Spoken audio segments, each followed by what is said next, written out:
बिस्मिल्लाहिर्रहमानिर्रहीम। आज का lecture Oxford think new syllabus mathematics 8 addition book 2 या D2 से लिया गया है। लेक्चर शुरू करने से पहले आपसे गुजारिश है कि इस वीडियो को लाइक करें और मेरे चैनल को सब्सक्राइब करें ताकि हर आने वाला लेक्चर आप तक पहुंच सके। आज का लेक्चर चैप्टर 3 लीनियर इनइक्वालिटी से लिया गया है। एक्सरसाइज 3A उसका क्वेश्चन नंबर 5 है। Solve the inequality 7 plus 2x less than or equal to 16 and represent the solution on a number line। यानी इनक्वालिटी दी हुई है, पहले इसको सॉल्व करते हैं और पहले इसको नंबर लाइन के ऊपर जो है वो ड्रा करते हैं। लेकिन हमारे पास है 7 प्लस 2x लेस देन और इक्वल टू 16।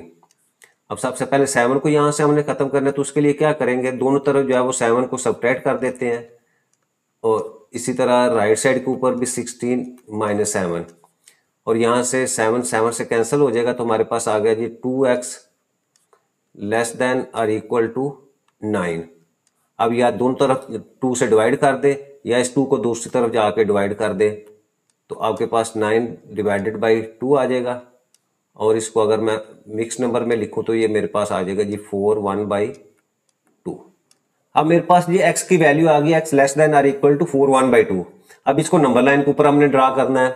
ये मैंने नंबर लाइन ड्रा कर दी, इसके ऊपर मैंने 2 3 4 5 6 7 8। अब हमारे सोल्यूशन के अंदर जो है 4 1/2 या उससे नीचे वाले जितने भी नंबर्स हैं वो आ जाएंगे। तो मैंने क्या किया कि 4 और 5 के दरमियान में ये वाला पॉइंट जो है 4 1/2 है, उसको मैंने फिल कर दिया। ठीक है, आपका जो है वो फिल्ड सर्कल होगा, उसको लेफ्ट साइड के ऊपर जो है मैंने एरो जो है वो शो कर दिया। तो इसका मतलब क्या हुआ कि आपका 4 1/2 ये भी इंक्लूड है और इससे नीचे वाले जितने नंबर्स हैं वो आपका सोल्यूशन सेट के अंदर जो है वो लाई करते हैं। अब इस क्वेश्चन का फर्स्ट पार्ट है जी, if x is an integer write out the largest possible value of x that satisfy the inequality. कहते हैं कि अगर हम x को जो है वो इंटीजर कंसीडर कर लें तो आपने x की जो सबसे बड़ी वैल्यू जो है जो इस इनइक्वालिटी को सेटिस्फाई करेगा वो आपने फाइंड करनी है। तो सबसे पहले हमें इंटीजर्स का पता होना चाहिए। तो जो सेट ऑफ इंटीजर्स है उसके अंदर तमाम पॉजिटिव होल नंबर्स 1 2 3 और इसी तरह नेगेटिव होल नंबर्स 1 2 3 4 और 0 जो है वो आपका इंक्लूड होता है। ठीक है, यानी ये सेट आपका जो सेट ऑफ इंटीजर्स है। इंटीजर्स के अंदर ना तो फ्रैक्शंस होते हैं और ना डेसिमल्स नंबर जो है वो आते हैं। तो अब देखें, हम नंबर लाइन के ऊपर देखें तो नंबर लाइन से हमें पता चलता है कि हमारा 4 1/2 और इससे नीचे वाले जितने भी नंबर्स हैं वो आपके सेट ऑफ इनइक्वालिटीज के अंदर जो है वो लाई करते हैं, या हमारा वो सोल्यूशन सेट है। तो अगर हमने यहाँ सबसे बड़ी वैल्यू निकालनी है, नंबर लाइन के ऊपर देखेंगे सबसे बड़ी वैल्यू जो इंटीजर्स भी हो, तो इसका मतलब क्या हुआ कि आपका ये वाला जो 4 जो है ये आपकी सबसे जो है वो लार्जेस्ट वैल्यू है जो इंटीजर्स भी है। तो हम यहाँ लिख देते हैं कि आपका जो फर्स्ट पार्ट है that is equal to largest integer जो है दैट इज इक्वल टू 4 है। ठीक, अच्छा जी, सेकंड पार्ट में क्या कहता है, given that x is the perfect square find the largest possible value of x।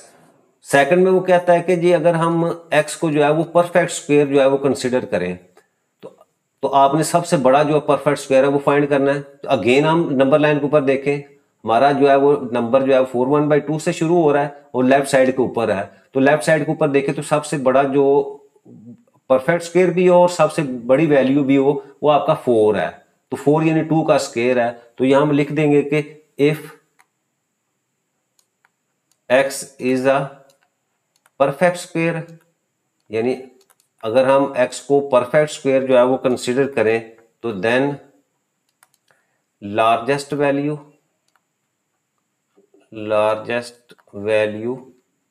Of x is again जो है 4। तो ये हमारा क्वेश्चन नंबर 5 जो है वो कंप्लीट हो जाता है।